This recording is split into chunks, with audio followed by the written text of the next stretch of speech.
Browning butter is a great way to add depth of flavor to whatever you're making, be it cakes, cookies, steaks, or roasted veggies. Today I'm sharing all my tips on how to make, store, and substitute brown butter into any recipe you're making. Let's go.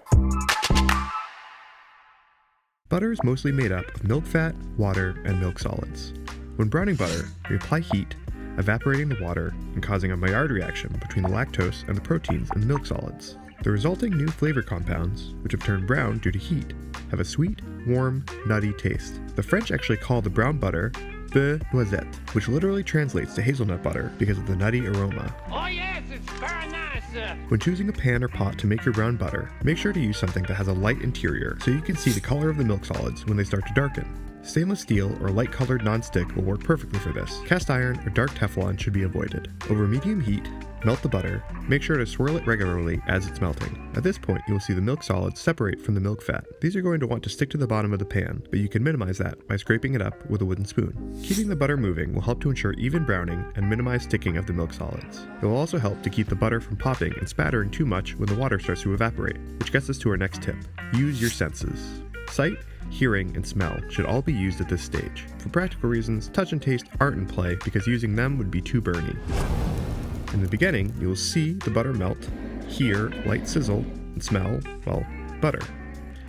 When the water starts to evaporate, you will see larger, clear bubbles, hear a louder boiling noise, and smell pretty much the same thing.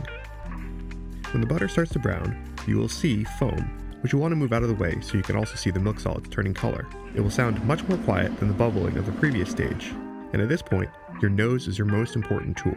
You will start to smell a warm, nutty aroma. If you go too far and burn your butter, you will see that the milk solids are black and have also stained the milk fat a very dark color. The smell will be acrid, and you'll hear Gordon Ramsay's disappointment ringing in your ears. What a fucking bozo! To prevent said burning, you want to adjust the heat when the evaporation of the water is done. Bring to a lower level so that you can monitor the browning and have time to pull it at the right moment. The other thing to keep in mind is that the heat of the butter will continue to cook the milk solids even after you take it off the burner.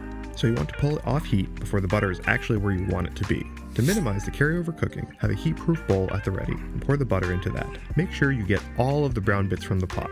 That's where the flavor is. Some people tell you to strain your brown butter, but that reduces the browned flavor that you just worked so hard for, so I don't recommend doing that. Now you have your brown butter. In most cases, you'll need to let it cool before using it in a recipe. You can always just leave it at room temperature until it cools off, but if you're like me and always in a hurry, you can use an ice bath to speed up the process. Whisk as the butter is cooling to get a nice, workable consistency for your baked goods. Speaking of which, I would say about 90% of the time, you can substitute brown butter for regular butter in recipes.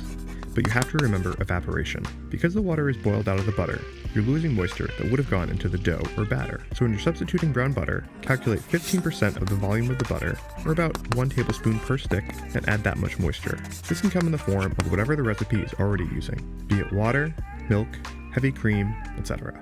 The real key to success with brown butter is storage. As you can see, browning butter isn't too complicated, but it's also not super convenient if you want to make a quick substitution. If you already have it on hand, you'll be more likely to use it. That's why I make large batches and store it in the fridge or freezer. Once the butter has reached room temperature, place it on a piece of saran wrap in a thick line like this. Then overlap it once and use a straight edge, like this plastic scraper, to compress into a log shape. Next, complete the wrap, take the excess amount on each side, and twirl the butter, which will tighten the wrap and get it to a relatively uniform shape. This can be kept in the refrigerator for a couple of weeks, or what I actually like to do is cool it and cut it into discs before freezing it. These brown butter slices will last months in the freezer and be very easy to use. Well, that's all my brown butter tips. Please take a moment to like this video, subscribe to my channel, and I'll see you next time.